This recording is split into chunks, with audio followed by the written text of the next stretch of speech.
ನಿಮ್ಗೆ ಜಸ್ಟ್ ಏನ್ ಬಿ ಗೊತ್ತಾಗ್ಲತ್ತಿಲ್ಲ ಅಂದ್ರೆ ನೀವ್ ಏನ್ ಮಾಡ್ಬೇಕು, DPSP ನೋಡ್ಬೇಕು, ಅದ್ರ ಪ್ರಕಾರ ಸರ್ಕಾರ ನಡೆಸ್ಬೇಕು.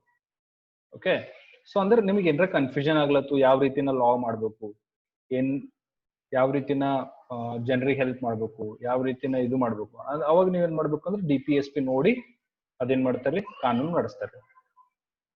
ಓಕೆ, ಫಸ್ಟ್ ಆರ್ಟಿಕಲ್ 40 ಏನ್ ಹೇಳ್ತಂದ್ರೆ to organise village panchayats. Article 41 ಅಂದ್ರೆ right to work, public assistance in the event of unemployment. Okay, ನಮ್ಗ ರೈಟ್ ಅದ ರೀ, ವರ್ಕ್ ಮಾಡಂತ ರೈಟ್ ಅದ. ಓಕೆ, ಸೊ ಇದು ನೋಡ್ರಿ, right to work fundamental right ಇದ್ರೆ ಎಲ್ಲರೂ ಕೆಲಸ ಕೊಡ್ಬೇಕೇ ಐತಿತ್ರಿ ಗೌರ್ಮೆಂಟ್. ಹೊಸ ಮಂದಿ ಕೆಲಸ ಎಲ್ಲಿಂದ ಕೊಡ್ತದ? ಈಗ ನಮ್ಮ ಇಂಡಿಯಾದಾಗ ಅನ್ಎಂಪ್ಲಾಯ್ಮೆಂಟ್ ಅದ ರೀ, ಅನ್ಎಂಪ್ಲಾಯ್ಮೆಂಟ್ ರೇಟ್ ಬಹಳ ಹೈ ಅದ. ಸೊ ಅಷ್ಟು ಜನರಿಗೆ ಏನಾಗಲ್ಲ, ಕೆಲಸ ಕೊಡ್ಲಕ್ ಬರಲ್ಲ. ಯಾಕಂದ್ರೆ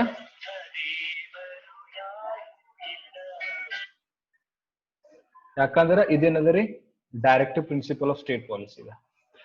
ಸೊ ಇದು ಒಂದು ಫಂಡಮೆಂಟಲ್ ರೈಟ್ ಇರ್ತಿತ್ತು ಅಂದ್ರೆ ಎಲ್ಲರಿಗೆ ಕೆಲಸ ಕೊಡ್ಬೇಕೇ ಇರ್ತಿತ್ತು government. Next, the provisions for just and human conditions of work and maternity leave. So ಇದು ಬಿ ನಾವು ನೋಡಿದೆವು. ಅಂದ್ರೆ ಒಂದು ಹ್ಯೂಮನ್ ಕಂಡೀಷನ್ ದಾಗ ನಮ್ಗೆ ಕೆಲಸ ಕೊಡ್ಬೇಕು ಅಂದ್ರೆ ಎಲ್ ಬಿ ಹೋಗಿ ನಮ್ಗೆ ಕೆಲಸ ಮಾಡಿಸ್ಕೋತಾರ ಅಂತಂದ್ರೆ ಅದು ನಡೆಯಲ್ಲ. ಓಕೆ, ಸೊ ಯಾವ್ದು ಬಿ ಪ್ಲೇಸ್ ನಾಗ 1 ಮಿನಿಟ್. ಹಲೋ ಹೇಳ್ರಿ.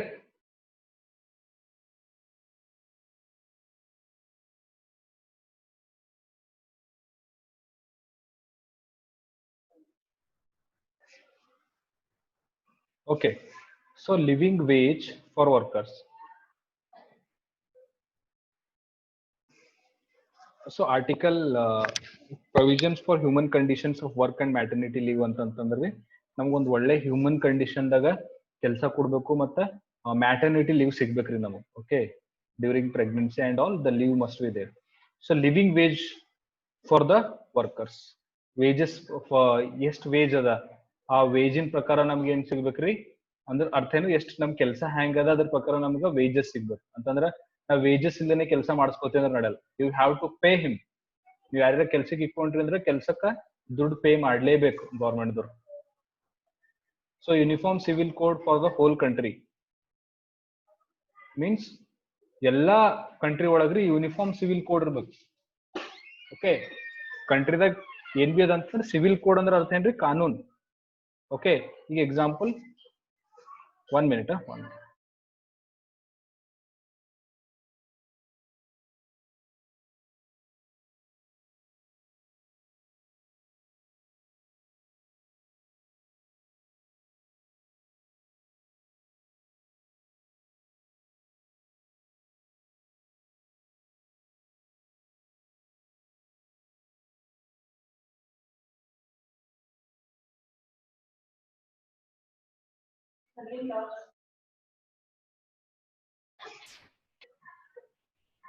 Okay, Article 44 is nothing but Uniform Civil Code for the whole country.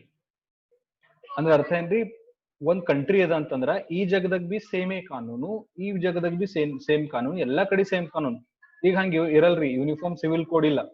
ಈಗ ನೋಡ್ರಿ ನಮ್ ಕಂಟ್ರಿದಾಗ ಯಾವ ರೀತಿ ಅದ ರೀ, ಜಮ್ಮು ಅಂಡ್ ಕಾಶ್ಮೀರ್ನ ಬೇರೆ ಟೈಪ್ ಇತ್ತು ಈಸ್ ದಿನ, ಈಗ ಒಂದೇ ಆಗ್ಯದ ಬಿಡ್ರಿ, ಎಲ್ಲಾ ಕಡೆ ಯೂನಿಫಾರ್ಮ್ ಆಗ್ಯದ. ಮತ್ತ ಕರ್ನಾಟಕದ ಬೇರೆ ಟೈಪ್ 371 ಹಿಂಗೆಲ್ಲ ಇವೆಲ್ಲ ತೆಗಿರಿ, ಯೂನಿಫಾರ್ಮ್ ಸಿವಿಲ್ ಕೋಡ್ ಮಾಡ್ರಿ. ಎಲ್ಲರಿಗ ಏನ್ ಮಾಡ್ರಿ, ಒಂದು ಕಾನೂನು ಆಗ್ಲಿ ಲಾ ಆಗ್ಲಿ ಎಲ್ಲರಿಗೂ ಸೇಮ್ ಇಕ್ರಿ ಅಂತ ಯೂನಿಫಾರ್ಮ್ ಸಿವಿಲ್ ಕೋಡ್ ಅಂತಾರೆ. Provisions for early childhood care education to children below the age of 6 years. ಏನದರಿ, ಪ್ರೊವಿಷನ್ಸ್ ಫಾರ್ ಅರ್ಲಿ ಚೈಲ್ಡ್ಹುಡ್ ಅಂದ್ರ ಒಂದ್ ಸಣ್ಣ ಕೂಸದ ಅಂದ್ರ ಅದ್ರದ್ದು ಅಂದ್ರ ಬಾಲ್ಯ ವ್ಯವಸ್ಥೆದಾಗ ಅದಕ್ಕೆ ಏನೇನ್ ಸಿಗ್ಬೇಕು, ಕೇರ್ ಸಿಗ್ಬೇಕು, ಎಜುಕೇಶನ್ ಸಿಗ್ಬೇಕು. ಬಿಲೋ 6 years ಗೌರ್ಮೆಂಟ್ ಏನದ ರೀ ಒಂದು ರೆಸ್ಪಾನ್ಸಿಬಿಲಿಟಿ ಇದೆ. ಸಣ್ಣ ಮಕ್ಕಳಿಗೆ ಏನ್ ಮಾಡ್ಬೇಕು, ಅವ್ರು ಎಜುಕೇಶನ್ ಕೊಡ್ಬೇಕು, ಅವ್ರಿಗೆ ಕೇರ್ ಮಾಡ್ಬೇಕು. ಅದಕ್ಕೆ ನೋಡ್ರಿ ನೀವು ಯಾರು ಇದು ಸಣ್ಣ ಹುಡುಗರು ಇರ್ತಾರ ಅವ್ರಿಗೆಲ್ಲ ಗೌರ್ಮೆಂಟ್ ಸರ್ವೆ ಮಾಡ್ತಾ ಇರ್ತು, ನಿಮ್ ಮಗ ಸ್ಕೂಲಿಗೆ ಹೋಗ್ಲತ್ತಾನ ಇಲ್ಲ, ನಿಮ್ ಮಗ ಯಾಕೆ ಸ್ಕೂಲಿಗೆ ನಡೆದಿಲ್ಲ ಅಂತೆಲ್ಲ ಕೇಳ್ತಾರ್ರಿ ಕಡಿಮೆ ಏಜ್ ದವ್ರು ಇದನ್ನವ್ರಿಗೆ. ಯಾಕಂದ್ರೆ ಬಿಲೋ 6 years ಇದನ್ನವ್ರಿಗೆ ಸ್ಕೂಲಿಗೆ ಹೋಗ್ಬೇಕು, ಎಜುಕೇಶನ್ ಸಿಗ್ಬೇಕು ಅಂತಂತೇಳಿ ಗೌರ್ಮೆಂಟ್ ರೆಸ್ಪಾನ್ಸಿಬಿಲಿಟಿ ಇದೆ. ಮತ್ತೊಂದ್ರೆ next, promotion of educational and economic interest of scheduled caste, scheduled tribes and other backwards. ಅಂದ್ರೆ ಏನ್ ಮಾಡ್ಬೇಕ್ರಿ, SC ST ಮತ್ ಅದರ್ ಬ್ಯಾಕ್ವರ್ಡ್ಸ್ ಏನ್ ಇರ್ತಾರ, OBC, SC, scheduled caste, scheduled tribe, ST ಮತ್ರಿ ಅದರ್ ಬ್ಯಾಕ್ವರ್ಡ್ ಕ್ಲಾಸಸ್ OBC. ಇವು ಅಷ್ಟು ಜನರಿಗೆ ಏನ್ ಮಾಡ್ಬೇಕ್ರಿ, ಎಜುಕೇಶನಲ್ ಅಂಡ್ ಎಕನಾಮಿಕ್ ಇಂಟ್ರೆಸ್ಟ್ ದಾಗ ಇವ್ರಿಗೆ ಏನ್ ಮಾಡ್ಬೇಕು, ರಿಸರ್ವೇಶನ್ ಕೊಡ್ಬೇಕು ಅಂತಂದ್ ಬರ್ದಿಂದ DPSP ದಾಗ. ಅಂದ್ರೆ ಅರ್ಥ ಏನ್ರಿ, promotion of educational and economic interest. ಅಂದ್ರೆ ಅವ್ರಿಗೆ ಎಜುಕೇಶನ್ ದಾಗ ಪ್ರಮೋಷನ್ ಮಾಡ್ಬೇಕು SC ST ದವ್ರಿಗೆ, ಮತ್ತ ಬ್ಯಾಕ್ವರ್ಡ್ ಕ್ಲಾಸಸ್ ದವ್ರಿಗೆ. ಮತ್ತ ಅವ್ರಿಗೆ ಏನ್ ಮಾಡ್ಬೇಕ್ರಿ, ಸ್ಕಾಲರ್ಶಿಪ್ ಅದೆಲ್ಲ ಕೊಡ್ಬೇಕು ಅಂತಂದ್ direct principles of state policy ಬರ್ದಿಂದ. ಮತ್ತೆ to prohibit the consumption of intoxic drinking and drugs, it is the duty of the state to raise the level of nutrition and standards of living to improve the public health. ಅಂದ್ರೆ ಅರ್ಥ ಏನ್ರಿ, ಯಾವುದೇ ಇಂಟಾಕ್ಸಿಕ್ drinks ಆಗ್ಲಿ, ಈಗ ಏನದರಿ alcohol ಅದ ಇಂಟಾಕ್ಸಿಕ್ drink ಅದರಿ, okay, drug ಅವ, ಇವೆಲ್ಲ ಯಾರಿಗ್ ಬಿ ಕನ್ಸ್ಯೂಮ್ ಮಾಡ್ಲಕ್ ಕೊಡ್ಬಾರ್ದು. ಇವ್ ಯಾರ ಕನ್ಸ್ಯೂಮ್ ಮಾಡತ್ತಾರ ಅಂದ್ರೆ ಹಿಡ್ಕೊಂಡ್ ಹೋಯ್ತಾರ. ನೀವು ನೋಡ್ರಿ, ಇದು ಸೆಲ್ಲಿಂಗು ಇದ್ರದ್ದು ಏನ್ ಬಿ ಅದ ಅಂತಂದ್ರ ಇದಕ್ಕೆ ಯಾರ ಸೆಲ್ ಮಾಡತ್ತಾರ, ಇದ್ರ ಯಾರ ಸ್ಮಗ್ಲಿಂಗ್ ಮಾಡತ್ತಾರ ಅಂದ್ರೆ ಹಿಡಿತಾರ್ರಿ. ಯಾಕಂದ್ರೆ DPSP ದ ಬರ್ದಿಂದ ಇಂಟಾಕ್ಸಿಕಿಂಗ್ ಡ್ರಗ್ಸ್ ಮತ್ತ ಇವೆಲ್ಲ ಬರೋದಿಲ್ಲ. ಮತ್ತೇನ್ರಿ, ಗೌರ್ಮೆಂಟ್ ಇನ್ ಡ್ಯೂಟಿ ಏನದಂದ್ರ ಒಂದ್ ಒಳ್ಳೆ nutrition and standards of living public ಇಂದ ಏನಾಗಬೇಕು, ಹೆಲ್ತ್, ನ್ಯೂಟ್ರಿಷನ್ ಮತ್ ಸ್ಟ್ಯಾಂಡರ್ಡ್ ಆಫ್ ಲಿವಿಂಗ್ ಇಂಪ್ರೂವ್ ಮಾಡ್ಬೇಕು. ಎಲ್ಲ ಇನ್ನ ಗರೀಬರು ಎಲ್ಲ ಸುಮ್ಮನ್ ಅವ್ರದ್ದು ಒಳ್ಳೆ ಇನ್ನ ಎಷ್ಟೋ ಜನರಿಗೆ ನಮ್ ಇಂಡಿಯಾದಾಗ ಊಟ ಸಿಗಲ್ಲ, ಎಷ್ಟೋ ಜನ ಉಪವಾಸ ಮುಕ್ಕೋತಾರ, ಎಷ್ಟೋ ಜನರಿಗೆ ಜಾಬ್ಸ್ ಇಲ್ಲ, ಎಷ್ಟೋ ಜನರಿಗೆ ಕರೆಕ್ಟ್ ಹೆಲ್ತ್ ಇರೋದು, ಹಾಸ್ಪಿಟಲೈಸೇಷನ್ ಆಗಲ್ದು ಬೇಗ. ಸೊ ಇವೆಲ್ಲಾ ಪ್ರಾಬ್ಲಮ್ ಅವೆಲ್ಲ ಗೌರ್ಮೆಂಟ್ ಡ್ಯೂಟಿ ಅದಕ್ಕೆ ಒಳ್ಳೆ ನ್ಯೂಟ್ರಿಷನ್ ಕೊಡ್ಬೇಕು, ಒಳ್ಳೆ ಸ್ಟ್ಯಾಂಡರ್ಡ್ ಆಫ್ ಲಿವಿಂಗ್ ಕೊಡ್ಬೇಕು, ಮತ್ತ ಪಬ್ಲಿಕ್ ಹೆಲ್ತ್ ಇಂಪ್ರೂವ್ ಮಾಡ್ಬೇಕು. ಈಗ ನೋಡ್ರಿ, ಎಲ್ಲರಿಗೂ ನ್ಯೂಟ್ರಿಷನ್ ಕೊಡ್ಲಕತ್ತೇನ್ರಿ ಗೌರ್ಮೆಂಟಿಗೆ. ಈಗ ನಮ್ ಗೌರ್ಮೆಂಟ್ ದವ್ರು ನ್ಯೂಟ್ರಿಷನ್ ಕೊಡ್ಲತ್ತಿಲ್ಲ ಅಂತ ನೀವು ಕೇಸ್ ಹಾಕಿದ್ರಿ ಅಂದ್ರ ಅದು ಏನ್ ಹೇಳ್ತಾರ, ಇದು DPSP ಅದ, ಇನ್ನ ವರ್ಕಿಂಗ್ ನಾಗ ಅದ. DPSP ಅಂದ್ರೆ ಏನ್ರಿ, ಇವ್ ನಮ್ಮ ಮುಂದಿನ ಆಸ್ಪಿರೇಷನ್ಸ್ ಅಂದ್ರೆ ನಮ್ಮದು ಒಂದು ಗೋಲ್ ಇರ್ತಾವ. ನಾ ಈಗ ಮುಂದೆ IAS ಆಫೀಸರ್ ಆಗ್ಬೇಕಲ್ಲತ್ತದೆ, ಇದು ನನ್ ಗೋಲ್ ಅದ. ನಾ ಬರೀತಿಲ್ಲ, I have to become IAS officer ಅಂತ I will set my goal. So like this DPSPs are also like goals. ನಾವ್ ಇದು ಪೂರಾ ರೀಚ್ ಆಗ್ಬೇಕು. ಇದು ರೀಚ್ ಆಗಸ್ತನ ಗೌರ್ಮೆಂಟ್ಗಳು ಕೆಲಸ ಮಾಡ್ಬೇಕು. So in India, Gujarat, Manipur, Mizoram, Nagaland, Lakshadweep prohibited manufacture and sale of consumption of alcohol. ನೋಡ್ರಿ, ಯಾವ ಇವೆಲ್ಲ ಸ್ಟೇಟ್ಸ್ ಏನವ್ರಿ, ಇವೆಲ್ಲ ಆಲ್ಕೋಹಾಲ್ ಮತ್ತೆ ಮ್ಯಾನುಫ್ಯಾಕ್ಚರಿಂಗ್ ಆಫ್ ಆಲ್ಕೋಹಾಲ್ ನಡಲ್, ಸೇಲ್ ಬಿ ನಡೆಲ್ಲ, ಮತ್ತೆ ಮ್ಯಾನುಫ್ಯಾಕ್ಚರಿಂಗ್ ನಡೆಲ್ಲ. In Gujarat, the law is in force since May 1st, 1960. Gujarat is the only state in India that has the death penalty for those who found guilty of making and selling spurious fake liquor which causes death.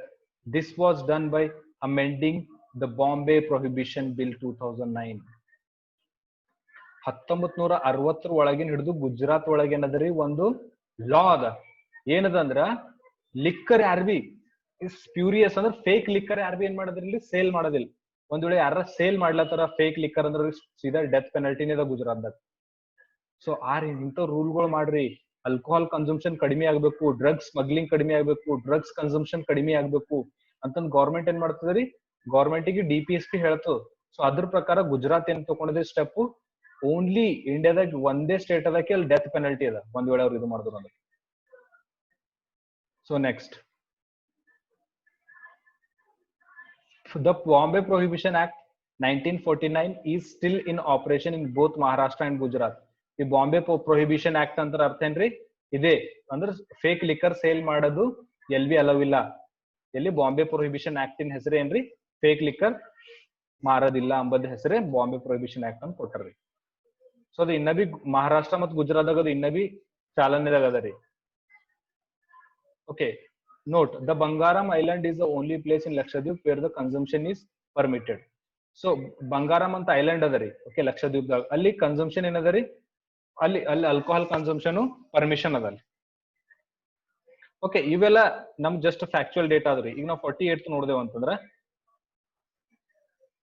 Organisation of agriculture and animal husbandry and prohibition of cow slaughter. ನೋಡ್ರಿ, organisation of animal husbandry, agriculture ಮತ್ತ cow slaughter.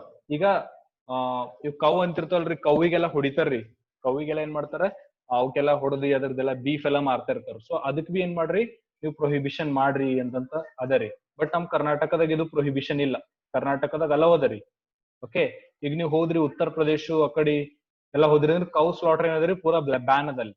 ಯಾರ cow slaughter ಮಾಡಿದ್ರು ಅಂತಂದ್ರೆ ಅವ್ರಿಗೆ ಸಜಾ ಇತ್ತು. 1 minute ಇವತ್ತು ಯಾಕೋ ಬಹಳ ಕಾಲ್ ಉಂಟು.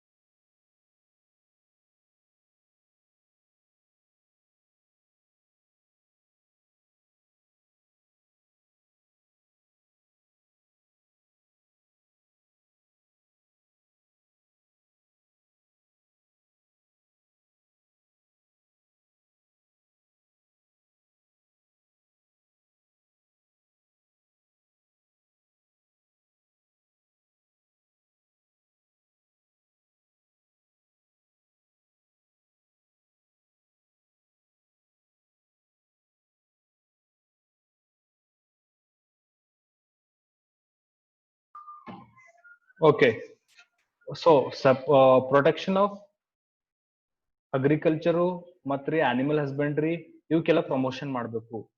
ಮತ್ತ ಕೌ ಸ್ಲಾಟರ್ ಏನ್ ಮಾಡ್ಬೇಕ್ರಿ ಅಂದ್ರ ಪ್ರೊಹಿಬಿಷನ್ ಮಾಡ್ಬೇಕು.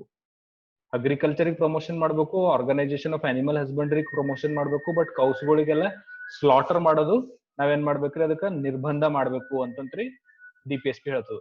And protection of monument places objects of national importance.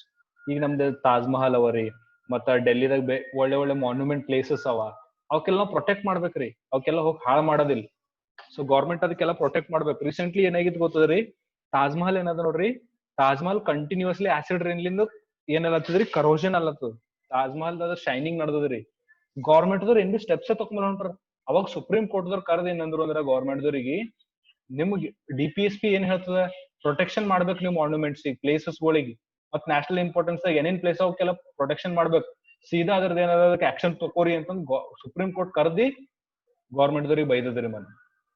So ಈ ರೀತಿ ಏನಿರ್ತದ್ರಿ, ನಾವ್ ಯಾವ್ದಾರ ಒಂದ್ ವೇಳೆ ಗೌರ್ಮೆಂಟ್ ದವ್ರ ಒಂದ್ ವೇಳೆ ನೆಗ್ಲೆಕ್ಟ್ ಮಾಡತ್ತಾರ ಅಂತ ತಿಳ್ಕೊರಿ ನೀವು, DPSP ಗಳಿಗೆ ಗೌರ್ಮೆಂಟ್ ದವ್ರು ನೆಗ್ಲೆಕ್ಟ್ ಮಾಡತ್ತಾರ ಅಂದ್ರ ಥೋಡೆ ಜಲ್ದಿನೇ ಅವ್ರ ಸರ್ಕಾರ ಬೀಳ್ತದ ಅಂತ ಅರ್ಥ. DPSP ಎಂಬ ಹಿಂಗ್ ಅವರಿ, ಅವೇನವರಿ absolutely you cannot enforce them in the ಕೋರ್ಟ್ನಾಗ ಎನ್ಫೋರ್ಸ್ ಮಾಡ್ಲಕ್ ಒಯ್ಲಕ್ ಬರಲ್ಲ. ಬಟ್ ಇವ್ ಯಾರ್ಯಾರು ನಡ್ಸ್ಲತ್ತಿಲ್ಲ DPSP, one who is not you know working on the DPSP in his government means automatically people after a few years people will reject that government ಅಂತ ಹೇಳ್ತಾರೆ. DPSP ನಾವು ಒಂದ್ ವೇಳೆ ನಾವು ಫಾಲೋ ಮಾಡಲ್ ಹೋದ್ವಿ ಅಂದ್ರ ಮಂದಿನ ಏನ್ ಮಾಡ್ತಾರ್ರಿ, ಗೌರ್ಮೆಂಟ್ ಚೇಂಜ್ ಮಾಡ್ಲಕ್ ನೋಡ್ತಾರ. Separation of judiciary from the executive. Judiciary ಬೇರೆ ಇರ್ಬೇಕು, ಎಕ್ಸಿಕ್ಯೂಟಿವ್ ಬೇರೆ ಇರ್ಬೇಕು. ಎಕ್ಸಿಕ್ಯೂಟಿವ್ ಬಂದ್ ಜುಡಿಷಿಯರಿದಾಗ ಮಿಂಗಲ್ ಆಗ್ಬಾರ್ದು, ಜುಡಿಷಿಯರಿ ಸಪರೇಟ್ ಇರ್ಬೇಕು, ಯಾರು ಬಿ ಇನ್ಫ್ಲೂಯೆನ್ಸ್ ಮಾಡಿಬಾರ್ದು ಜುಡಿಷಿಯರಿದಾಗ. ಜುಡಿಷಿಯರಿ ಅಂದ್ರೆ ಏನ್ರಿ, ಕೋರ್ಟ್. ಎಕ್ಸಿಕ್ಯೂಟಿವ್ ಅಂದ್ರೆ ಏನು, ಇವ್ರೆಲ್ಲಾ ಬರ್ತಾರ್ರಿ, ಪ್ರೆಸಿಡೆಂಟು, ಪ್ರೈಮ್ ಮಿನಿಸ್ಟರು, ಇವರೆಲ್ಲ IAS IPS ಆಫೀಸರ್ಸ್ ಎಲ್ಲ ಬರ್ತಾರೆ ಎಕ್ಸಿಕ್ಯೂಟಿವ್ ದಾಗ. ಈಗ ಹೋಗಿ ಯಾರಿಗಾರ ಜುಡಿಷಿಯರಿ ಏನ್ ಸಜಾ ಕೊಡ್ಲತ್ರಿ, ಆ ಸಜಾ ಕೊಡೋ ಟೈಮಿಗೆ ಎಕ್ಸಿಕ್ಯೂಟಿವ್ ದಾಗ ಬ್ಯಾಡ, ಹಿಂಗ್ ಒಳ್ಳೆವನ ಹಿಂಗ್ ಬಂದ್ ಬಿಡ್ಸೋದಿಲ್ಲ. ಅದಕ್ಕೆ ಸಪರೇಟ್ ಮಾಡಕ್ರಿ ಜುಡಿಷಿಯರಿಗೆ ಎಕ್ಸಿಕ್ಯೂಟಿವ್ ಕ ಪೂರಾ ಸಪರೇಷನ್ ಮಾಡ್ಬೇಕು. To promote international peace and security just honourable between nations, respect the international law. ಏನ್ ಮಾಡ್ರಿ, ಇಂಟರ್ನ್ಯಾಷನಲ್ ಪೀಸ್ ಮೇಂಟೈನ್ ಮಾಡ್ರಿ, ಜಗಳ ಆಡ್ಬೇಡ್ರಿ, ಬೇರೆ ಬೇರೆ ಕಂಟ್ರಿಗಳ ಸಂಗಟ ಯಾರ್ ಸಿಕ್ಕೋರ್ಸ್ ಜಗಳ ಆಡ್ಬೇಡ್ರಿ.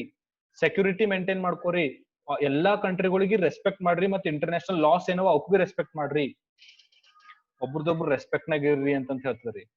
ಇದು ಇಂಪಾರ್ಟೆಂಟ್ ನೋಡ್ರಿ. 86th Amendment of 2002 changed the subject matter of Article 45 and also made elementary education a fundamental right under Article 21A. So this came into effect in April 1, 2010. This is the children between age 6 to 14 years are entitled for free education. ನೋಡ್ರಿ, 86th Amendment ಲಿಂದ ಏನ್ ಮಾಡಿದವ್ರಿ ನಾವು, 86th Amendment 2002 ಲಿಂದು ಒಂದು DPSP ಏನ್ ಮಾಡಿದವ್ರಿ, fundamental right ಆಗಿ convert ಮಾಡಿದೆವು. Okay, so ಅದು ಯಾವ್ದ್ರಿ, right to education, Article 21A. Article 21A ಏನದರಿ, 6 to 14 years ಯಾರು ಇರ್ತಾರ ಏಜ್ ದವರಿಗೆ ಅವ್ರಿಗೆ ಫ್ರೀ ಎಜುಕೇಶನ್ ಕೊಡ್ಬೇಕು ಗೌರ್ಮೆಂಟ್ ದವರು. ಓಕೆ, 6 to 14 years ದವ್ರಿಗೆ ಏನಿರ್ಬೇಕ್ರಿ, ಫ್ರೀ ಎಜುಕೇಶನ್ ಕೊಡ್ಬೇಕು. ಏನ್ ಹೇಳ್ತ ನಮ್ಗ 86th Amendment 2002. ಅದಕ್ಕೆ ನಿಮ್ ಗೌರ್ಮೆಂಟ್ ಸ್ಕೂಲ್ದಾಗೆಲ್ಲ ಫೀಸ್ ಇರಲ್ಲ, ಇರ್ತದೇನ್ರಿ ಫೀಸು. 6 to 14 years ತನ ನಿಮ್ಗೆ ಯಾರು ಫೀಸ್ ತಗೊಂಬಲ್. ಪ್ರೈವೇಟ್ ಸ್ಕೂಲ್ನಾಗ ಇದ್ರೆ ನೀವು ಕಟ್ಬೇಕಿತ್ತು ಫೀಸ್. ಸೊ ಗೌರ್ಮೆಂಟ್ ಸ್ಕೂಲ್ಗಳ್ದಾಗ ಹೋದ್ರಿ ಅಂದ್ರೆ ನೀವು ಕೇಳ್ಬೋದು ಅವ್ರಿಗೆ, ಫೀಸ್ ಕೇಳತ್ತರು ಅಂದ್ರೆ 86th Amendment ಏನ್ ಹೇಳ್ತಮ್ಮ, 2002 86th Amendment ಡೈರೆಕ್ಟಿವ್ ಪ್ರಿನ್ಸಿಪಲ್ ಗೆ ಫಂಡಮೆಂಟಲ್ ರೈಟ್ ಮಾಡೋದು. ನಂದು ಫಂಡಮೆಂಟಲ್ ರೈಟ್ ಅದ ಏನು, 6 ರಿಂದ 16 ವರ್ಷದ ಒಳಗ ನಾ ಇದ್ದೆ ಅಂದ್ರ ನನಗೆ ಏನ್ ಮಾಡ್ಬೇಕು, ನೀವು ಫ್ರೀ ಎಜುಕೇಶನ್ ಕೊಡ್ಬೇಕು. ಇದು ನನ್ ಫಂಡಮೆಂಟಲ್ ರೈಟ್ ಅದ. ಒಂದ್ ವೇಳೆ ಫಂಡಮೆಂಟಲ್ ರೈಟ್ ಒಂದ್ ವೇಳೆ ವೈಲೇಷನ್ ಆಯ್ತು ಸೀದಾ ಸುಪ್ರೀಂ ಕೋರ್ಟ್ ಹೋಗ್ಬೇಕು, ಪೂರಾ ಆಕ್ಷನ್ ನಡೀತದೆ. ಸೊ ಅದ್ರ ಕಡೆಯಿಂದ DPSP ಗೆ ಫಂಡಮೆಂಟಲ್ ರೈಟ್ ಕನ್ವರ್ಟ್ ಮಾಡ್ಯಾರ ನೋಡ್ರಿ. Okay fine.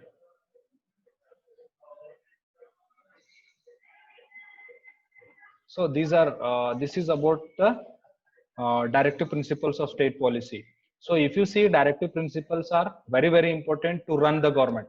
ಒಂದು ಯಾವುದೇ ಗೌರ್ಮೆಂಟ್ ನಡೆಸಬೇಕಿತ್ತು ಅಂದ್ರೆ ಡೈರೆಕ್ಟಿವ್ ಪ್ರಿನ್ಸಿಪಲ್ಸ್ ಅವಕ್ಕೇನವರಿ ಒಂದು ಇನ್ಸ್ಟ್ರೂಮೆಂಟ್ಸ್ ಆಫ್ ಎಕ್ಸೆಷನ್ ಅಂತ ಕರೀತಾರೆ.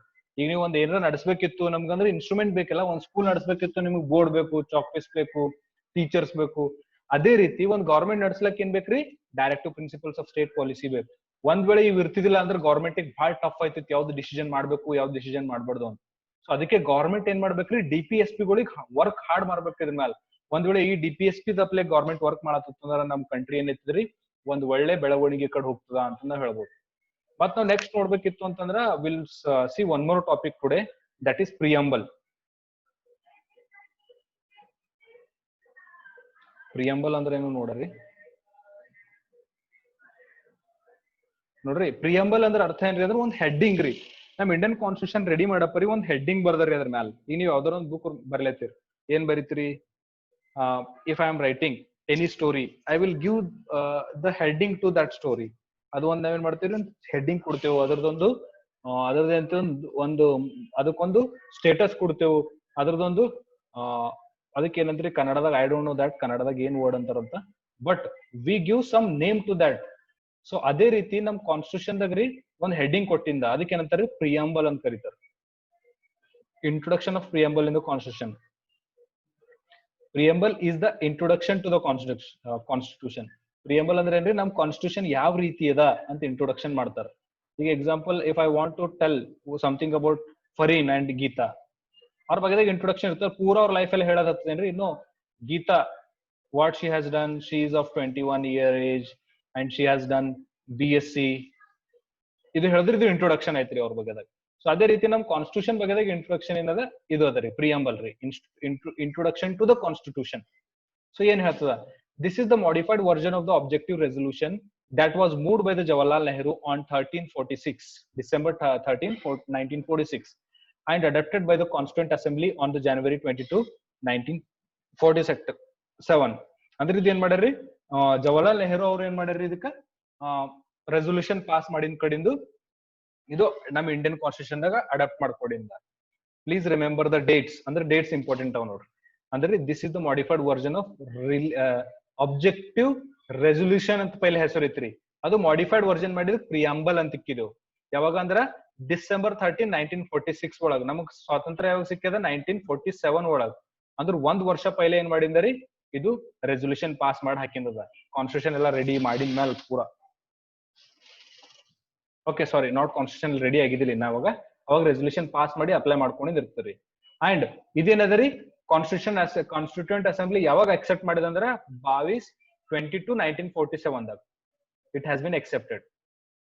ಸೊ ನೋಡ್ರಿ, ದ ಪೀಪಲ್ ಆಫ್ ಇಂಡಿಯಾ ಅದು ಏನದರಿ ನಮ್ದು ಪ್ರಿಯಂಬಲ್ ಅಂದ್ರೆ ಏನು ಅಂತಂದ್ರ, we the people of India having solemnly resolved to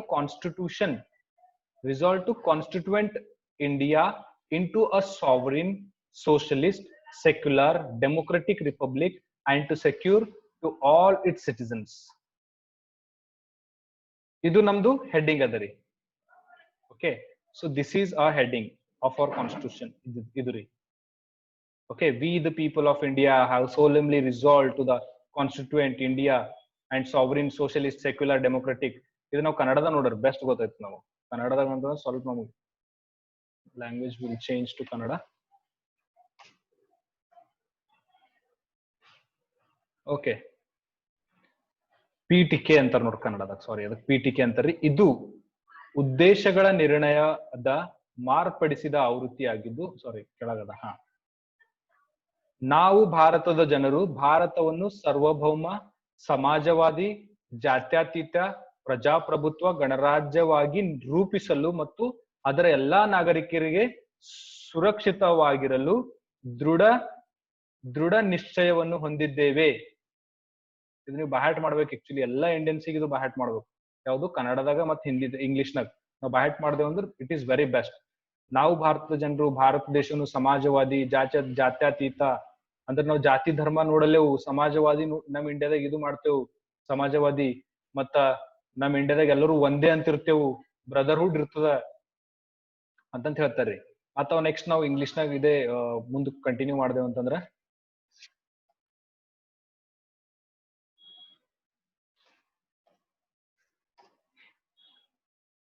okay. So justice ಅಂದ್ರೆ ಏನ್ರಿ? ಇಲ್ಲಿ ಜಸ್ಟಿಸ್ ಅಂತ ಓಡ್ ಬಂತಲ್ಲ, ಸಾರಿ ಮತ್ತಿನ್ನರಿ ಸಿಟಿಸನ್ಸ್ ಮುಂದೆ ಹಂಗೆ ನೋಡಿದೇವ್ ಅಂದ್ರ ಜಸ್ಟಿಸ್. ಜಸ್ಟಿಸ್ ಅಂದ್ರೆ ಏನು? Social and economic and political justice. Justice ಅಂದ್ರೆ ಖಾಲಿ ನ್ಯಾಯ, ಏನ್ರ ಕ್ರೈಮ್ ಆದ್ರೆ ನ್ಯಾಯ ಸಿಗೋದಿಲ್ಲ ಅವ್ರಿಗೆ. ಸೊಸೈಟಿದಾಗ ಏನ್ ಇರ್ಬೇಕ್ರಿ? ಜಸ್ಟಿಸ್ ಸಿಗ್ಬೇಕು. ಎಕನಾಮಿಕಲಿ ಜಸ್ಟಿಸ್ ಇರ್ಬೇಕು ಅವ್ರಿಗೆ, ಅಂದ್ರೆ ಅವ್ರಿಗೆ ಎಕನಾಮಿಕಲಿ ಸ್ಟ್ರಾಂಗ್ ಇರ್ಬೇಕು. ಪೊಲಿಟಿಕಲ್ ಜಸ್ಟಿಸ್ ಬಿ ಇರ್ಬೇಕು. ಜಸ್ಟಿಸ್ ಅಂದ್ರೆ ಸುಮ್ಮನೆ ಒಂದೇ ಜಸ್ಟಿಸ್ ಅಲ್ಲ. ಲಿಬರ್ಟಿ ಅಂದ್ರೆ ಅರ್ಥ ಏನ್ರಿ? Thought, expression, belief, faith and worship. ಎಲ್ಲರಿಗೂ ನಮಗ್ ಫ್ರೀ ಲಿಬರ್ಟಿ ಇರ್ಬೇಕು. ನಮಗ್ ಲಿಬರ್ಟಿ ಅಂತ ಕರಿತಾರ ನೋಡ್ರಿ. ಲಿಬರ್ಟಿ ಅಂದ್ರೆ ಏನ್ರಿ? ನಮ್ಗೆ ಯಾರು ಬಿ ಹಿಂಗ್ ಒತ್ತ ಹಿಡೋದಿಲ್ಲ, ನೀ ಅದು ಮಾಡ್ಬೇಡ ಇದು ಮಾಡ್ಬೇಡ, ನನ್ ಮನ್ಸಿಗೆ ಬಂದಿದ್ ನಾ ಮಾಡ್ಬೋದು, ಅದಕ್ಕೆ ಲಿಬರ್ಟಿ ಅಂತ ಕರೀತಾರ. ಅಂದ್ರಿ ನಾ ಯಾರಿಗ್ ಬೇಕು ನಾ ಏನ್ ಬೇಕದು ಎಕ್ಸ್ಪ್ರೆಸ್ ಮಾಡ್ಬೋದು, ನಾ ಡಾನ್ಸ್ ಮಾಡ್ಬೋದು, ಸಿಂಗ್ ಮಾಡ್ಬೋದು, ನಾ ಏನ್ ಬಿ ಕುಣಿಬೋದು, ಏನ್ ಬಿ ಮಾಡ್ಬೋದು ನಾ ಮನ್ಯಾಗ. ನನ್ಗೆ ಯಾರ ಕೇಳ್ತಾರೇನೋ? ನೋ. ಬಿಲೀಫ್, ನಾ ಏನ್ ಬಿ ಬಿಲೀವ್ ಮಾಡ್ತೆ, ನಾ ಇದು ಬಿಲೀವ್ ಮಾಡ್ತೆ, ಇದು ಬಿಲೀವ್ ಮಾಡಲ್ಲ, ಅದು ನನ್ ಮೇಲೆ ಬಿಟ್ಟಿಂದ. ನಾ ಯಾವ್ದ್ ಬಿ ಧರ್ಮ ಅನುಸರಿಸ್ತೆ, ನನಗೆ ಯಾರು ಬಿ ಫೋರ್ಸ್ ಮಾಡಕ್ ಯಾರಿಗ್ ಬಿ ಹಕ್ಕಿಲ್ಲ. ಫೇತ್ ಅಂಡ್ ವರ್ಷಿಪ್, ನಾ ಎಲ್ ಬಿ ವರ್ಷಿಪ್ ಮಾಡ್ತೆ, ನಾ ಫೇತ್ ಮಾಡ್ತೆ, ನಾ ಎಲ್ ಬಿ ನಾ ಭಕ್ತಿ ಮಾಡ್ತೆ. ನೀವ್ ಒಂದ್ ವೇಳೆ ಗುಡಿಗೆ ಹೋಗ್ಲತ್ತೀರಿ, ನೀವು ಟೆಂಪಲ್ಗೆ ನಡೆದಿರಿ, ನಿಮ್ಗೆ ಯಾರ ಹೋಗ್ಬಾರ್ದು ಟೆಂಪಲ್ಗೆ ಅಂತಾರ, ಹಂಬಲ್ ಅದು ನಮ್ ಪ್ರಿಯಂಬಲ್ ನಾಗೆ ಬರ್ದಿಂದ. ಲಿಬರ್ಟಿ ಅದ ನಮಗ್. ಈಕ್ವಾಲಿಟಿ ಅಂದ್ರೆ ಏನ್ರಿ? Equality of status and opportunity and to the promote among them all. ಅಂದ್ರೆ ಎಲ್ಲರಿಗೂ ಈಕ್ವಾಲಿಟಿ ಇರ್ಬೇಕ್ರಿ. ಒಬ್ರು ಈಗ ಇಬ್ಬರು ಜಾಬ್ ಮಾಡ್ಲಕ್ ಹೋಗಿದ್ದೇವೆ, ಇಬ್ಬರು BSc ದವರೇ ಇದ್ದೇವು, ಬಟ್ ಒಬ್ರಿಗೆ ಹೆಚ್ಚು ನೋಡ್ತೀರಿ, ಒಬ್ರಿಗೆ ಕಮ್ ನೋಡ್ತೀರಿ ಅಂದ್ರೆ ನಡೆಯಲ್ಲ. ಈಕ್ವಾಲಿಟಿ ಇರ್ಬೇಕು. ಅದೇನ್ ಮಾಡದ ನಮ್ ಕಾನ್ಸ್ಟಿಟ್ಯೂಷನ್ ದ ಬರ್ದಿಂದರಿ, equality of status and opportunity and promote all of them, all among them all. Fraternity ಅಂದ್ರ assuring the dignity of individual and the unity and integrity of the nation. ನಾವು ಫ್ರೆಂಡ್ಶಿಪ್ ಇರ್ತದ್ರಿ. Fraternity ಅಂದ್ರೆ like a friendship, ಎಲ್ಲ ಒಂದು individuals ನಾಗ ಪ್ರೀತಿ ಮನೋಭಾವ ಇರ್ತದ್ರಿ. Integrity ಮತ್ತ ಡಿಗ್ನಿಟಿ ನಾವು ಇಂಡಿಯಾದ ನೇಷನ್ ಏನ್ ಮಾಡ್ಬೇಕ್ರಿ? ಕಾಪಾಡ್ಕೊಳ್ಬೇಕು. So in our constituent assembly in this 26th day of November 1949 do hereby adopt, enact and give to ourselves this constitution. ಇದು ಪೂರಾ ಏನದರಿ? ನಮ್ದು ಪ್ರಿಯಂಬಲ್ ಅದರಿ. ಪೂರಾ ನಮ್ ಇಂಡಿಯನ್ ಕಾನ್ಸ್ಟಿಟ್ಯೂಷನ್ ಪೂರಾ ಹೇಳ್ತದೆ. ಇದು ಪೂರಾ ಏನೇನ್ ಅದ ನಮ್ ಇಂಡಿಯನ್ ಕಾನ್ಸ್ಟಿಟ್ಯೂಷನ್ ಅದ. PTK, okay. ಇಂಡೆಕ್ಸ್ ಅಂತ ಕರಿತೀರಿ ನೋಡ್ರಿ. ಇಂಡೆಕ್ಸ್, ನೀವು ಯಾವ ಚಾಪ್ಟರ್ ಹೆಸರು ಬರೀತೀರಿ ಅದ್ರ ಏನ್ ಬರೀತೀರಿ, ಎಷ್ಟು ಪೇಜ್ ಇಂದ ಎಲ್ತನವ ಅಂತ. ಸೊ ಆ ರೀತಿ ನಮ್ದು ಏನದರಿ? ಇದು ಅದರಿ. ಅಂದ್ರೆ 1949 ಒಳಗ, ನವೆಂಬರ್ 1949 ಒಳಗ hereby we adopted the Indian Constitution. Okay, so far preamble has been amended only once in 1976 through 42nd amendment. Preamble ದಾಗ ಬಿ ಅಮೆಂಡ್ಮೆಂಟ್ ಆಗಿಂದ ಅವ್ರಿಗೆ ಚೇಂಜಸ್ ಮಾಡ್ಯಾರ. ಯಾವಾಗ ಅಂದ್ರೆ 1976 ಒಳಗ 42nd amendment ಲಿಂದ ಚೇಂಜ್ ಮಾಡಿದ. So 42nd amendment added 3 new words to the preamble. 3 word ಹಾಕ್ಯಾವ್ರಿ, ಹೊಸ ವರ್ಡ್ ಹಾಕ್ಯಾರ. ಮೊದಲು ಇವಿದ್ದು ರೀ, ಏನೇನಿದ್ದು ರೀ? ಜಸ್ಟಿಸ್ ಇತ್ತು, ಲಿಬರ್ಟಿ ಇತ್ತು, ಈಕ್ವಾಲಿಟಿ ಇತ್ತು, ಫ್ರಾಟರ್ನಿಟಿ ಇತ್ತು. ಓಕೆ. ಮತ್ತ ಆಮೇಲೆ ಅಮೆಂಡ್ಮೆಂಟ್ ಮಾಡಿ ಏನ್ ಹಾಕ್ಯಾರ ಅಂದ್ರ ಸೋಷಿಯಲಿಸ್ಟ್, ಸೆಕ್ಯುಲರ್, ಇಂಟಿಗ್ರಿಟಿ ಅಂತ ಹಾಕ್ಯಾರ್ರಿ. ಸೋಷಿಯಲಿಸ್ಟ್, ಸೆಕ್ಯುಲರ್ ಅಂಡ್ ಇಂಟಿಗ್ರಿಟಿ ಎಂಬ ವರ್ಡ್ಸ್ ನಮ್ ಪ್ರಿಯಂಬಲ್ ನ ಹಾಕಿಂತದ್ರಿ. So the constitution derives authority from the people, we the people. We the people ಅಂದ್ರೆ ಅರ್ಥ ಏನ್ರಿ? ಇದು ಕಾನ್ಸ್ಟಿಟ್ಯೂಷನ್ ಯಾರ್ ಬಿ ಲೀಡರ್ಸ್ ಗಳಿಗೆ ಬರ್ದಿಂದಿಲ್ಲ. ವಿ ದ ಪ್ರೈಮ್ ಮಿನಿಸ್ಟರ್ ಅಂತ ಬರ್ದಿಂದಿಲ್ಲ, ಐ ಆಮ್ ದ ಪ್ರೆಸಿಡೆಂಟ್ ಅಂತ ಬರ್ದಿಂದಿಲ್ಲ. ವಿ ದ ಪೀಪಲ್ ಅಂದ್ರೆ ಯಾರು? ನಾವು ಅಷ್ಟಕ್ ನಾವೇ ಕಾನ್ಸ್ಟಿಟ್ಯೂಷನ್ ಬರ್ಕೊಂಡು ನಮ್ಮಷ್ಟಕ್ ನಾವು ಅಡಾಪ್ಟ್ ಮಾಡ್ಕೊಳತ್ತೇವೆ. ಇದು ಯಾರ್ ಬಿ ಬೇರೆ ಬರ್ದಿಂದಿಲ್ಲ, ನಾವೇ ನಮಗೋಸ್ಕರ ಬರ್ಕೊಂಡಿನ್ ಕಾನ್ಸ್ಟಿಟ್ಯೂಷನ್ ಅದ. ಇಲ್ಲಿ ಯಾವ ಬಿ ಲೀಡರ್ ಇಲ್ಲ, ನಾವೇ ಲೀಡರ್ ಇದ್ದೆವು, ನಾವೇ ರಿಯಲ್ ಕಿಂಗ್ ಮೇಕರ್ ಇದ್ದೆವು ಕಾನ್ಸ್ಟಿಟ್ಯೂಷನ್ ದಾಗ. ನಮ್ಮಲ್ಲಿ ಇದ್ದಿನಂತ ಪವರ್ ಯಾರ ಬಲ್ ಬಿ ಇಲ್ಲ. ವಿ ದ ಪೀಪಲ್ ಅಂತ ಅಷ್ಟು ಪವರ್ ಅದ ನಾವು. First preamble, a part of constitution, read carefully. Many times there were questions from this area. ನೋಡ್ರಿ, ಈ ಜಗದಾಗಿನ್ ಭಾಳ ಕ್ವಶನ್ಸ್ ಬರ್ತಾವ ಅಂತ ನೋಡ್ರಿ. ಸೋಷಿಯಲಿಸ್ಟ್, ಸೆಕ್ಯುಲರ್ ಈ ವರ್ಡ್ಸ್ ಗಳು ಆಮೇಲೆ ಅಮೆಂಡ್ ಮಾಡಿದ್ರಿ. ಸೋಷಿಯಲಿಸ್ಟ್, ಸೆಕ್ಯುಲರ್ ಅಂಬದ್ರಿ ಅಂಡರ್ಲೈನ್ ಮಾಡಿ. ಆಮೇಲೆ ಇಂಟಿಗ್ರಿಟಿ ಅಂತ ಕೆಲ್ಲಿ ಹಾಕ್ಯಾರ ನೋಡ್ರಿ, ಇವು ಅಮೆಂಡೆಡ್ ಅವ. ಭಾಳ ಕ್ವಶನ್ಸ್ ಬರ್ತಾವ ಅಂತ ಇದ್ರಲ್ಲಿ. So in 1960 in the Beruberi case, the Supreme Court ruled the preamble is not the part of constitution. Preamble constitution part ಇಲ್ಲ ಅಂತಂತ್ರಿ ಸುಪ್ರೀಂ ಕೋರ್ಟ್ ಹೇಳಿತ್ರಿ. ಯಾವಾಗ? 1960 ದಾಗ. In 1973 the Keshavananda Bharati versus State of Kerala case, Supreme Court rejected the earlier opinion and held the preamble is a part of constitution. The court said that the constitution could not be amended so as to alter the basic elements. ಮೊದಲೇನ್ ಹೇಳಿತ್ರಿ, ಇದು heading ಅದ. ಯಾವಾಗ್ರಿ ಬೇರೆ case ಒಳಗೆ supreme court ಏನ್ ಹೇಳಿತ್ತು, ಇದೊಂದು heading ಅದ, ಇದು ನಮ್ ಕಾನ್ಸ್ಟಿಟ್ಯೂಷನ್ ಪಾರ್ಟ್ ಇಲ್ಲ ಅಂತ ಹೇಳಿರು 1960 ಇದಾಗ. ಬಟ್ ಆಮೇಲೆ 1973 ಒಳಗ್ರಿ ಕೇಶವಾನಂದ ಭಾರತಿ ಕೇಸ್, ಇವೆಲ್ಲ ಕೇಸಸ್ ಗಳೆಲ್ಲ ಒಂದ್ಸಲ ಸ್ಟಡಿ ಮಾಡ್ರಿ, ಭಾಳ ಇಂಪಾರ್ಟೆಂಟ್ ಕೇಸಸ್ ಅವ. ಇವ್ ಕೇಸಸ್ ಒಳಗಿಂದ ಎಕ್ಸಾಮ್ ಬರ್ತಾವ್ರಿ. ಕೇಶವಾನಂದ ಭಾರತಿ ಕೇಸ್ದಾಗ ಏನೈತ್ರಿ, ನೀ ಏನ್ ಬಿ ಚೇಂಜ್ ಮಾಡ ಕಾನ್ಸ್ಟಿಟ್ಯೂಷನ್, ಬಟ್ ಅದ್ರ ಬೇಸಿಕ್ ಸ್ಟ್ರಕ್ಚರ್ ಚೇಂಜ್ ಮಾಡ್ಲಕ್ ಬರಲ್ಲ. ಬೇಸಿಕ್ ಸ್ಟ್ರಕ್ಚರ್ ಎಂಬ ಒಂದು ಕಾನ್ಸೆಪ್ಟ್ ಎಲ್ಲಿಂದ ಬಂದದ್ರಿ, ಕೇಶವಾನಂದ ಭಾರತಿ ಕೇಸ್. ಅವಾಗ ಕೇಶವಾನಂದ ಭಾರತಿ ಕೇಸ್ ಏನಂತ್ರಿ, ಪ್ರಿಯಂಬಲ್ ಬಿ ಇಂಡಿಯನ್ ಕಾನ್ಸ್ಟಿಟ್ಯೂಷನ್ ಪಾರ್ಟ್ ಅದ, ಅದೇ ಹೆಂಗ್ ಚೇಂಜ್ ಮಾಡ್ತೀನಿ, ಇಂಡಿಯನ್ ಕಾನ್ಸ್ಟಿಟ್ಯೂಷನ್ ಬರ್ದಿಂದ ಅಂದ್ರ ಪ್ರಿಯಂಬಲ್ ಬಿ ಇಂಡಿಯನ್ ಕಾನ್ಸ್ಟಿಟ್ಯೂಷನ್ ಪಾರ್ಟ್ ಅದ ಅಂತ ಹೇಳಿದ್ರಿ. In the year 1995, the LIC of India versus Consumer Education and Research Center case, the Supreme Court again held that preamble is as an integral part of Indian Constitution. Mat integral part of Indian Constitution anta ಹೇಳಿದ್ರು preamble. Preamble is not justifiable. Please remember, preamble ಏನಲ್ರಿ justifiable ಇಲ್ಲ. justifiable ಅಂದ್ರೆ fundamental right ಏನವರಿ, justifiable in nature ಅವ. Fundamental right ಅಂದ್ರೆ ಅದಕ್ಕೆ fundamental right ಒಟ್ಟು powerful ಅವರಿ ಇಂಡಿಯನ್ ಕಾನ್ಸ್ಟಿಟ್ಯೂಷನ್ ದಾಗ. ಅದ್ರಷ್ಟು ಪವರ್ಫುಲ್ ಪಾರ್ಟ್ ಯಾವ್ದು ಬಿನೇ ಇಲ್ಲ ಅಂತ ತಿಳ್ಕೊರಿ ನೀವು, ಫಂಡಮೆಂಟಲ್ ರೈಟ್ ನೋಡ್ರಿ. ಪಾರ್ಟ್ ಥರ್ಡ್ ರೀ, ಪಾರ್ಟ್ ಥರ್ಡ್ ಏನದರಿ, ಭಾಳ most powerful part of our constitution. ಯಾಕಂದ್ರ ಅವು ಯಾರಿಗ ಬಿ ಅವು ತೆಗಿಲಕ್ ಬರಲ್ಲ, ಚೇಂಜ್ ಮಾಡ್ಲಕ್ ಬರಲ್ಲ. ಅವ್ ಅಲ್ಟರೇಷನ್ ಮಾಡ್ಬೋದು, ಬಟ್ ಪೂರನ ಫಂಡಮೆಂಟಲ್ ರೈಟ್ ತೆಗ್ದೇ ಹಾಕ್ತೆ ಅಂದ್ರೆ ಯಾರಿಗೂ ಬರಲ್ಲ. ಮತ್ ಫಂಡಮೆಂಟಲ್ ರೈಟ್ ಏನವರಿ ಜಸ್ಟಿಫೈಯಬಲ್ ಇನ್ ನೇಚರ್ ಅವ, ಬಟ್ ಪ್ರಿಯಂಬಲ್ ಏನದರಿ ನಾನ್ ಜಸ್ಟಿಫೈಯಬಲ್ ಅದ. ಅಂದ್ರೆ ನೀವು ಕೋರ್ಟ್ನಾಗ ಹೋಗಿ ಪ್ರಿಯಂಬಲ್ ಇವ್ರ ಪ್ರಿಯಂಬಲ್ ಪ್ರಕಾರ ನಡಿಲತ್ತಿಲ್ಲ ಅಂದ್ರೆ ಏನ್ ಅವ್ರ ಮೇಲೆ ಕೇಸ್ ಆಗಲ್ಲ. The people of India are the source of constitution. ನೋಡ್ರಿ, ಕಾನ್ಸ್ಟಿಟ್ಯೂಷನ್ ಸೋರ್ಸ್ ಎಲ್ಲಿಂದ ಅಂದ್ರೆ ಮನುಷ್ಯರೇ, ನಾವು ನಮ್ಲಿಂದ ಕಾನ್ಸ್ಟಿಟ್ಯೂಷನ್ ರೆಡಿ ಆಗಿಂದ. We are the source of constitution. The preamble declares India to be of sovereign socialist secular democratic republic. India ಏನ್ ಹೇಳ್ತ, preamble ಏನ್ ಹೇಳ್ತದ್ರಿ, ಇಂಡಿಯಾ ಏನಿರ್ಬೇಕು, ಸಾವರಿನ್ ಕಂಟ್ರಿ ಇರ್ಬೇಕು, ಸೋಷಿಯಲಿಸ್ಟ್ ಇರ್ಬೇಕು, ಸೆಕ್ಯುಲರ್ ಇರ್ಬೇಕು. ಸೆಕ್ಯುಲರ್ ಅಂದ್ರೆ ಅರ್ಥ ಏನ್ರಿ, ಜಾತಿ ಧರ್ಮ ನೋಡೋದಿಲ್ಲ. ಡೆಮೋಕ್ರೆಟಿಕ್ ಇರ್ಬೇಕು, ಇಲ್ಲಿ ಜನರೇ ಅವ್ರ ಲೀಡರ್ಸಿಗೆ. ರಿಪಬ್ಲಿಕ್ ಇರ್ಬೇಕು. ಇವೆಲ್ಲ ನೀವು ಕನ್ನಡದಾಗ ಮೀನಿಂಗ್ ಬೇಕಾದ್ರೂ ಬಿ ಚೇಂಜ್ ಮಾಡಿ ಅಲ್ಟ್ರೇಷನ್ ಮಾಡಿ ಇದು ಮಾಡ್ಬೋದ್ರಿ. The preamble specifies the objective of the constitution, justice, liberty, equality, fraternity. ನಮ್ ಕಾನ್ಸ್ಟಿಟ್ಯೂಷನ್ ಮೇನ್ ಎದ್ರ ಮೇಲೆ ಅಂತಂದ್ರ ನ್ಯಾಯ ಸಿಗ್ಬೇಕು, ಮತ್ತ ಅವರಿಗೆ ಫ್ರೀಡಮ್ ಇರ್ಬೇಕು, ಈಕ್ವಾಲಿಟಿ, ಎಲ್ಲರೂ ಈಕ್ವಲ್ ಇರ್ಬೇಕು, ಎಲ್ಲರ ಬಲ್ ಫ್ರೆಂಡ್ಶಿಪ್ ಇರ್ಬೇಕು ಅಂತ ಭಾವನೆಯಲ್ಲಿ ನಮ್ ಕಾನ್ಸ್ಟಿಟ್ಯೂಷನ್ ನಡೀತದ್ರಿ. ಸೊ ಇದು ನಾವು ಇನ್ನ ಸ್ವಲ್ಪ ಏನ್ ಮಾಡ್ರಿ, ನಾಳೆ ಪೂರಾ ಕಂಟಿನ್ಯೂ ಮಾಡ್ರಿ. ಓಕೆ, ಇಷ್ಟ ಇದ್ರ ಬಿ ಸಾಕ್ರಿ. ಪ್ರಿಯಂಬಲ್ ಅಂದ್ ನೀವು ಇದು ಬಹ್ಯಾಟ್ ಮಾಡ್ಕೊಂಡ್ರಿ ಬಿ ಸಾಕು. ಎಷ್ಟು ಪ್ರಿಯಂಬಲ್ ಬಹ್ಯಾಟ್ ಮಾಡ್ಕೋರಿ ಅಂದ್ರ ಬಿ ಸಾಕು, ಬಹಳ ಇದಾಯ್ತ್ರಿ.